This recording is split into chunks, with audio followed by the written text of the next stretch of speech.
hope you like that intro. I don't even know where to begin with this one. I guess to start, yes, this is real. Welcome to Supernatural Amara, a downfall build. Melee. Downfall doesn't quite work everywhere. This is also a golden rule build. I've made builds in the past that can use the golden rule, but this is the first build where that doesn't really work with any other class mod. This is the most powerful build I've ever made, and it has a very unconventional playstyle that might be off-putting at first. But once you try it and get used to it, it's a lot of fun. During my first playthrough of this game with Amara, I couldn't wait to get down the green tree and try out Downfall. It looked so cool from the description. But once I took it into the field and quickly got shot out of the air, I longed for this skill to be as glorious as it initially sounded. And, well, its time has come. With recent buffs to action skill damage, Downfall can be extremely powerful. Where Downfall doesn't work, like in boss battles and with fast-moving enemies and flying enemies, we recruit Phase Slam and Tandava to help us out. As you can see, we're shooting our feet with a low-level gun in order to proc Golden Rule and reduce our action skill cooldown. Downfall's default cooldown is a whopping 47 seconds, and this is really the only way to get it back at a reasonable rate. We want it back fast because this build is entirely action skill based. Firing at our feet is the only use of gun damage. It took multiple attempts to get Downfall's cooldown reduced enough to be usable. I was about to scrap the idea until I was making lunch one day and remembered this clip of Moxie with the Golden Rule, which I studied when making my first build video. FYI, Golden Rule does not reduce cooldown from dots, but from actual projectile hits. Stacking multiple elemental instances on a splash weapon and firing at your feet works because those instances each count as a projectile. The dots are just a side effect. Although, why not put the dots to use? You probably know what I'm getting at with that. Let's go through the skill trees first though. Starting with the green tree, we're skipping personal space and putting 5 points into clarity. We don't care about gun damage here. Then we take the full second row, 5 into arms deal, 3 into Samsara, and 5 into helping hands. The 3 action skills we use, Downfall, Phase Slam, and Tandava, all benefit from splash damage boosts, so arms deal is a no-brainer. Samsara is a main source of healing, and it can get up to max stacks just by hovering over a single enemy with Downfall and constantly damaging them. Helping Hands lends quite the helping hand. We'll be basically taking damage constantly. With how often we use our action skill, that 40% damage reduction will always be up. Then we grab 2 points of mindfulness, which helps us get around the field quicker and either approach enemies for a Downfall attack or dodge attacks while we reduce our cooldown. Now we go down and max out Jab Cross for a huge 75% boost to action skill damage after meleeing an enemy.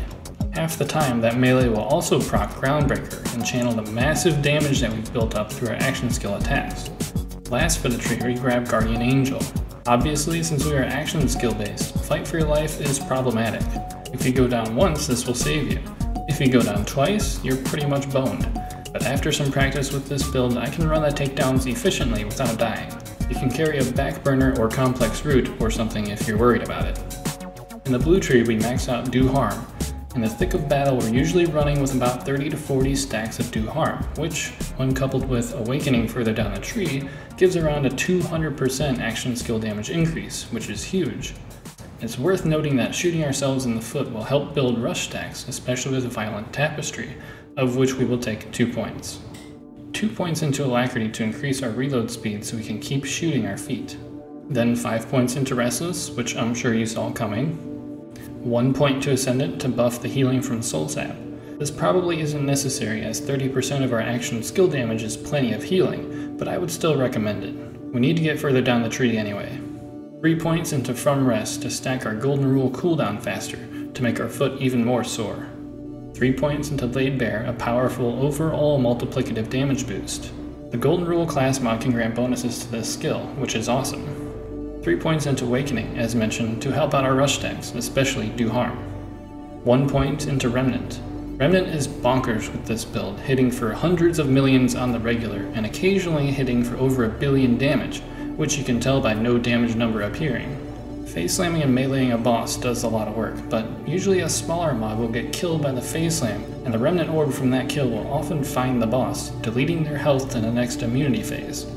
Remnant also receives splash damage bonuses, which we are seeking with this build. We cap off the blue tree with Avatar, allowing us to use our action skill twice in a row, This is very important because the second usage of the skill will receive action skill and anointments. It also gives us 20 max rust stacks, important for getting lots of do harm stacks. We head to the red tree with our remaining 6 points. At least 4 go into anima. We want to extend the dot we put on ourselves by shooting our feet. Not for the golden rule, as that won't help, but for elemental projector. We will be shooting ourselves with the same element as our action skill element, boosting our action skill damage by over 100% with the elemental projector equipped. If we were using shock as our element and didn't have anima, the dot would only last 3 seconds, not enough to last to the end of downfall, and our slam wouldn't receive the bonus. 1 point into infusion to create another projectile instance at our feet. Even though our action skill element will match the element of our gun, infusion will split each projectile, allowing us to get more splashes and more cooldown per shot. Our last bonus can go a few places. I like to put it into Tempest for a small multiplicative damage boost, but it can also be put into Anima for longer self dots, or Find Your Center for more easily proccing Jab Cross and Groundbreaker. The choice is yours.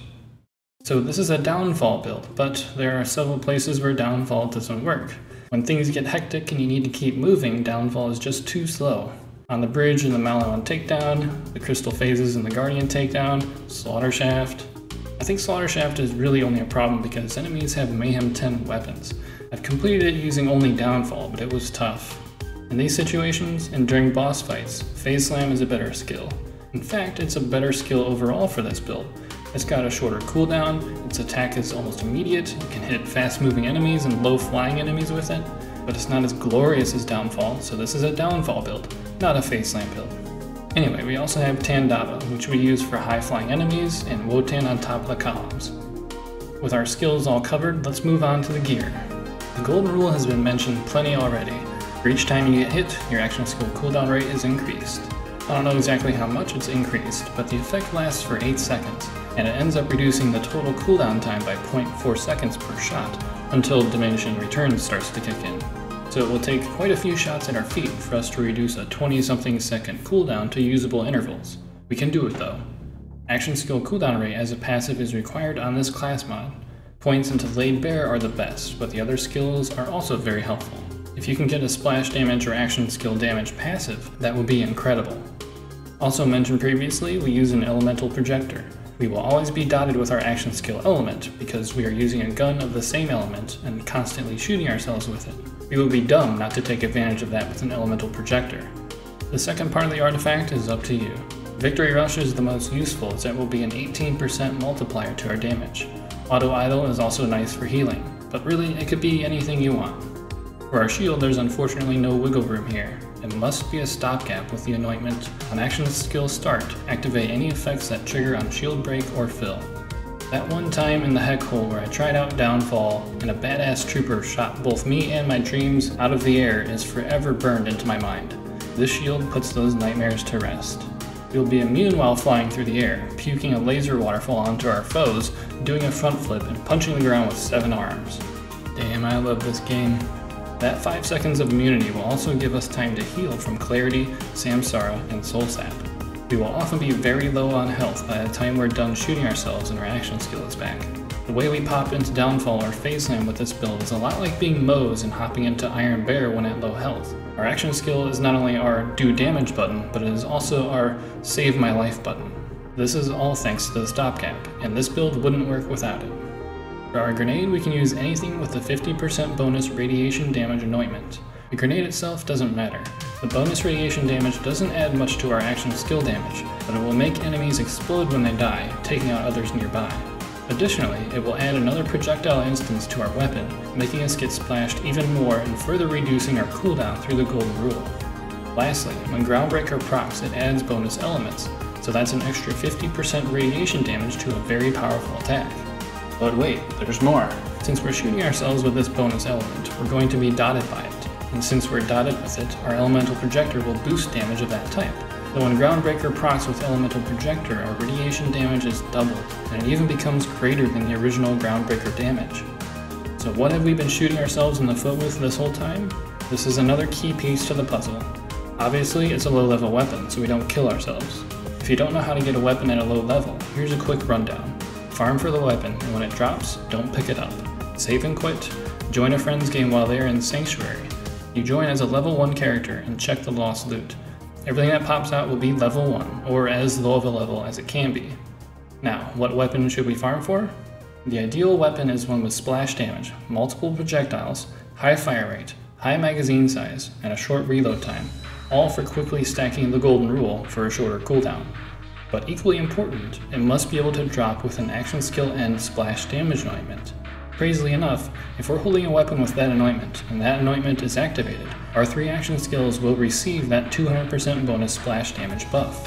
Remember how we picked up Avatar for double action skill usage? The second action skill will be massively more powerful than the first because of this anointment. Maybe even the first one will too if you manage to loop them fast enough. So anyway, hopefully our ideal gun isn't too hard to farm either. Luckily we have one that ticks all these boxes. We use the Wester gun, a dedicated guaranteed drop from private beans on Athenas. Now we still have some restrictions. First, the lowest level it can come is level 8, not level 1 even out of the lost loot. And if either element is radiation or cryo, it will be level 18 instead, so we don't want radiation or cryo. Besides, we need to be able to match our action skill element. Second, it needs to be a ×2 variant. A single projectile just isn't going to cut it for our cooldown needs. Third, it needs the 200% splash damage anointment. That's why I have Mayhem 10 versions, because of the guaranteed anointment rate in Mayhem 10, even though a Mayhem 0 one would be better. And lastly, you'll need one for fire, shock, and corrosive. With our ×2 Wester gun, we'll get splashed 6 times per shot with infusion and our bonus radiation anointment. The better gun might be the Kibsworth since it can come in ×3. However, that farm is much harder, especially with the restrictions we have. The Kibsworth also has a charge time, while the Wester gun fires instantly. Now, the gameplay with this build takes some getting used to. At first I was dying a lot, but that's also because I tend to do my testing in Slaughter-Shaft. RIP. But soon I got into a groove. When your action skill is available, you want to run up to an enemy and, in either order, melee them and shoot yourself in the foot. That way you have Jab Cross and the Elemental Projector procced for your action skill. When that action skill finishes, melee another enemy to proc Groundbreaker, re-proc Jab Cross, and shoot yourself again a few times before following up with your second action skill before your splash damage anointment wears off. Jab Cross lasts for 10 seconds, so you can sometimes get away with only one melee at the beginning if you're using Phase Slam, but you must redot yourself with the Elemental Projector, especially if using Shock. Then, after the second action skill, find another enemy to melee to use your Groundbreaker damage. All while this is happening, Remnant is turning enemies into a fine mist. Sometimes the timing is perfect and you can Groundbreaker kill an enemy before a Remnant orb finds a target, and then Groundbreaker kill again from the Remnant's damage when it hits. And from now until your next action skill, run around shooting yourself in the foot to get rid of your cooldown. If your action skill is back and there's no enemies near you yet, keep shooting yourself occasionally. The cooldown effect from Golden Rule lasts for 8 seconds, so it can carry over through an action skill usage, buffing the following cooldown. It's prudent to keep the Golden Rule stacks going if you're looking for a fight. I believe that covers everything. A few last things. First, this build is great for people like me who suck at aiming. You don't really need to have good aim with Phase Slam, for example. Second, I don't foresee Gearbox nerfing our action skills in this build. However, Remnant might see a nerf, in which case our boss fights might take a little bit longer. Also, I recommend turning dialogue volume all the way down so you don't have to endure Amara's cries of pain. Finally, I'm blown away that a downfall build is possible at all. I mean, we have to sacrifice normal gameplay to get it to work, but at least it works. And works is an understatement. Most of my build ideas end up in the trash heap, so this one was quite a surprise. Alright, well I hope you enjoyed building Supernatural Amara with me. I can finally check Downfall build off my to-do list. Take care.